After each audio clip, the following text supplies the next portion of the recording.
Hi, I'm Susan Duggan and this is David Ellis, and we're here in Atlantis Crystals in Dublin, and we are beginning our series of web videos on crystals and personal empowerment. So David, today we're going to talk about crystals. Yes. Okay, so maybe we could start off by you explaining to us exactly what is a crystal. They come from the depths of the earth, and they have been in formation for millions and millions of years. And if you can imagine, if you can allow your mind to just explore this possibility, that everything in the universe, nothing in the universe is wasted. So everything dies, trees die, humans die, animals die, everything dies. And what happens in the dying process? A tree dies or a human dies, basically the same thing happens. We get put into the earth. Over time, we begin to drop down through the levels of the earth. Okay? Now, to us mere humans, where we might live for 90 or 100 years, it's 100 years is nothing. In the totality of the universe, if you can imagine, thousands of years sinking and sinking and sinking and sinking, a body, for example, or a tree, is sinking back down into the magma. And in the magma, what is happening is there's a convection happening, so that crystals are beginning to form. And as they're forming, they're beginning to get heavier. And then the whole process begins to rise and fall within the magma. And when the crystal is formed, if you can imagine then that, for example, clear quartz crystal, just to pick an example, it becomes formed in its crystalline state and begins to develop and grow. When we finally take it out of the earth, what have we got? We have a piece of beautiful clear quartz crystal, but it also has the essence of millions of years of what has happened before. In other words, contained in that crystal, we have trees, humans, animals, plant life, because it all falls down through the earth.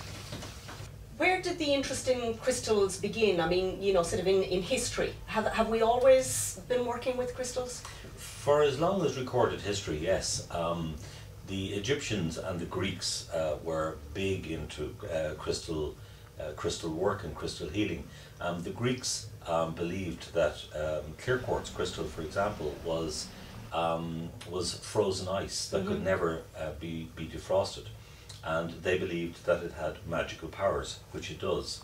The Atlanteans also used crystals in their technology, so much so that in the readings of Edgar Cayce, he speaks about his journeys to Atlantis, where he was witness to the experience of the healing chambers within Atlantis, and each of the healing chambers had crystal roofs. So one room, for example, would have a amethyst roof, another room would have a clear quartz roof, another room would have a citrine roof, and patients were put into these rooms for healing.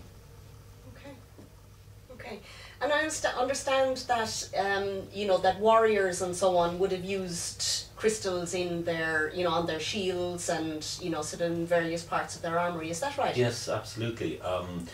That was very, very common back in the days when we went to war. We actually went to war properly, and we adorned our bodies in armor, and we went fighting for a cause, unlike today.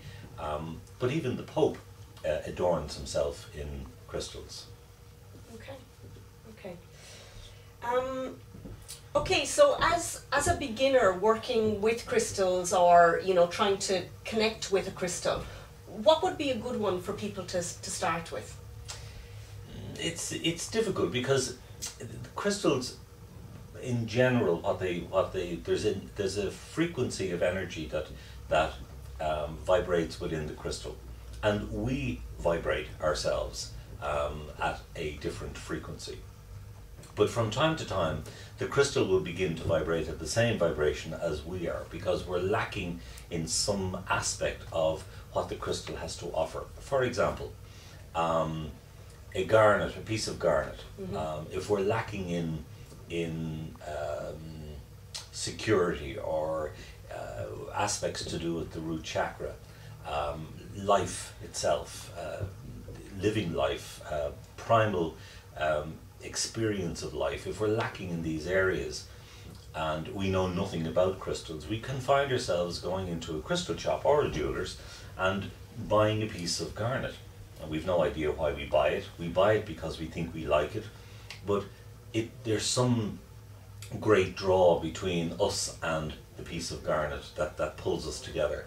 When the garnet has shared its information and knowledge, then we lose interest in having that piece of jewellery, if it's a piece of jewellery or a tumble stone or another piece of garnet in some other shape. It will find its own way then to leave that person and move on to find somebody else who is in need of that work. So what you're saying is that if we lose a crystal, that it's not necessarily the worst thing that could happen because its job is done? Its job is done, it's time for the crystal to move on, and we also move on. And you'll always find that when people, and sometimes again it's unknowns to them, sometimes it takes a long time for people to actually realise the connection between the crystal and the person. Sometimes what happens is I have my piece of garnet, I'm very much in love with it, then I lose it, and then suddenly I'm very much in love with a piece of amethyst, and the whole process begins again. But when you go into a crystal shop or into indeed the jewellery shop, then and you're attracted to a particular piece, if we're buying it for somebody else, how do we know that, you know, sort of we're not choosing it for us? That's a very tricky one, right? Because in general what we're doing is we're the frequency in which that we're operating is for us. Right. So when we go in and I want to buy you a gift, for example, but I'm drawn to a piece of calcite, for example, is that piece of calcite for me or is it for you?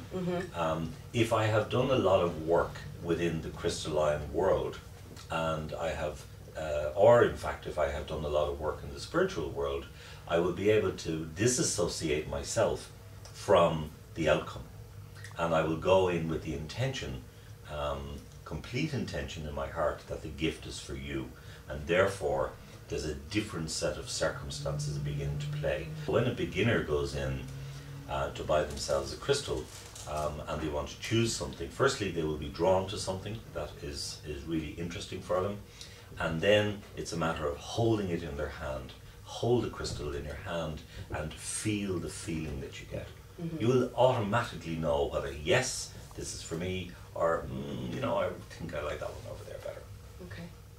Just talk to us a little bit about, you know, activating a crystal and cleansing a crystal. Yes, we're going to do a whole series on that because there's a lot of work in it. But in principle, if you can imagine, a crystal comes from the depths of the earth. It's mined in its process. It's taken from the mine, it's shipped onto a ship, it's brought into the market, it's marketed, it's polished, it's sent off to various shops like we have here. It gathers up momentum of memory of everything that has happened to it, and therefore it doesn't release that memory until somebody actually cleanses it. And I don't mean giving it a good old scrub in a bath, I mean doing a whole ritual of cleansing. So as I said, we will be doing that in another series, but in principle what you do is you cleanse the crystal and then program it for exactly what it is that your intention desires, what it is that you want the crystal to do for you. Okay. If you can imagine a piece of amethyst that has been formed through the igneous process. Igneous is the first forming process.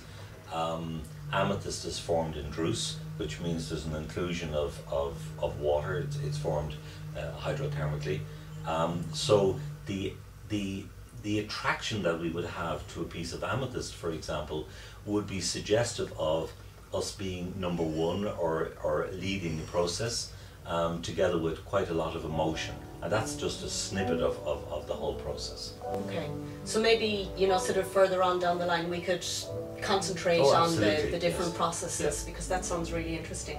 So thanks very much, David. Thank you, Susan. And thank you everybody for listening, and do come and join us the next time when we're going to talk about setting up an altar. Thank you very much indeed. Thanks for watching. Bye now.